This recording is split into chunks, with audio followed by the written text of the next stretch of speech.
Welcome back to Good Therapy Tuesday. I'm Marianicolle. And I'm Megan.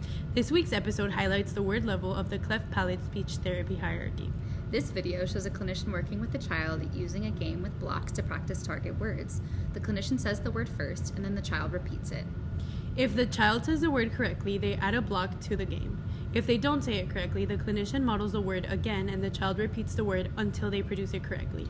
We truly hope that you enjoy this video of Good Therapy, and we can't wait to see you again next week for our next episode. Bye! Giỏi. Yeah. Mình có một cái quả to đùng trên đây nữa nè. Tập trung này. Táo. Táo. Giỏi. Yeah. Tím ha, màu gì con, màu gì đẹp quá. Bà hỏi kìa. Màu tím. Tím. Cô không thấy lưỡi của mình rồi. Cố nè Minh. Cố lên ạ. Tím. Tím. Minh giỏi.